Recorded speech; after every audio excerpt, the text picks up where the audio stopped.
Hello friends, എല്ലാവർക്കും നമസ്കാരം. ഈ പെരുന്നാളിന് നമുക്കൊരു ബീഫ് ഫ്രൈ ഉണ്ടാക്കിയാലോ? അതിനായി ഞാനിവിടെ 1/2 കിലോ ബീഫാണ് എടുത്തിട്ടുള്ളത്. ഇത് നന്നായിട്ടൊന്ന് കഴുകി എടുത്തിട്ടുണ്ട്. ഇനി ഇതിലേക്കുള്ള ആവശ്യത്തിനുള്ള മസാലപ്പൊടികൾ ചേർക്കും. ആദ്യം തന്നെ ഇതിലേക്ക് 1 ടേബിൾ സ്പൂൺ മുളക് പൊടി ചേർത്ത് കൊടുക്കുന്നുണ്ട്. അതിന്റെ കൂടെ തന്നെ ഒരു 1.25 ടേബിൾ സ്പൂൺ മല്ലിപ്പൊടിയും കൂടെ ചേർത്ത് കൊടുക്കുന്നുണ്ട്.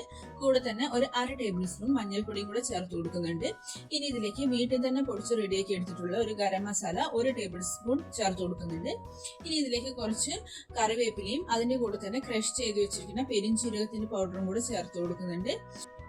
ഇനി ഇതിലേക്ക് ഒരു കൈപ്പിടിയോളം ചെറിയുള്ളി ചെറുതായിട്ടൊന്ന് അരിഞ്ഞതാണ്, അതും കൂടെ ചേർത്ത് കൊടുക്കുന്നുണ്ട്. ചെറിയുള്ളി അല്ലെങ്കിൽ സവോള ചേർത്ത് കൊടുത്താലും മതി. ഇനി ഇതിലേക്ക് ആവശ്യത്തിനുള്ള ഉപ്പും ചേർത്ത് കൊടുക്കുന്നുണ്ട്. കൂടെ തന്നെ ഒരു 1.5 ടേബിൾ സ്പൂൺ ഇഞ്ചി വെളുത്തുള്ളി ചതച്ചതും കൂടെ ചേർത്ത് കൊടുത്തിട്ട് എല്ലാം കൂടെ കൈ കൊണ്ട് നന്നായിട്ടൊന്ന് മിക്സ് ആക്കി എടുക്കാം. ഇനി ഇതെല്ലാം കൂടെ ഒരു കുക്കറിലേക്ക് ഇട്ടിട്ട് നന്നായിട്ടൊന്ന് വേവിച്ചെടുക്കാം. ഒരു 6-7 വിസിൽ വരുന്ന വരേക്കും നന്നായിട്ടൊന്ന് വേവിച്ചെടുക്കാം. ഇനി ഒരു പാൻ ചൂടാകാൻ വെച്ചിട്ടുണ്ട്. അതൊന്ന് ചൂടായിട്ട് വരുമ്പോഴത്തേക്ക് അതിലേക്ക് കുറച്ച് വെളിച്ചെണ്ണ ചേർത്ത് കൊടുക്കാം. ഇപ്പൊ പാൻ ഒന്ന് ചൂടായിട്ട് വന്നിട്ടുണ്ട്. ഇതിലേക്ക് കുറച്ച് തേങ്ങാക്കൊത്ത് ചേർത്ത് കൊടുക്കാം. ഇനി ഈ തേങ്ങാക്കൊത്ത് കുറച്ചൊന്ന് ഫ്രൈ ആയിട്ട് വരുന്ന സമയത്ത് ഇതിലേക്ക് 1 ടേബിൾ സ്പൂൺ ഇഞ്ചി വെളുത്തുള്ളിയും കൂടെ ചേർത്ത് കൊടുക്കാം.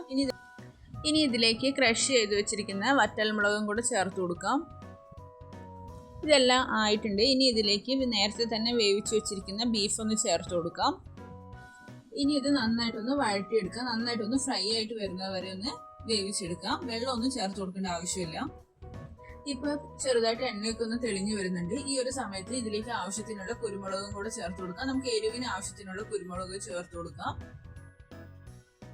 കുരുമുളകും കൂടെ ചേർത്ത് കൊടുത്തതിന് ശേഷം നന്നായിട്ട് ഇതൊന്ന് ഫ്രൈ ആക്കിയിട്ടൊന്ന് എടുക്കാം. ഇപ്പൊ ഇതാ ബീഫ് ഫ്രൈ നന്നായിട്ടൊന്ന് ഫ്രൈ ആയിട്ട് വന്നിട്ടുണ്ട്. നന്നായിട്ട് മൊരിഞ്ഞു വന്നിട്ടുണ്ട്. എണ്ണയെല്ലാം നല്ല തെളിഞ്ഞു വന്നിട്ടുണ്ട്.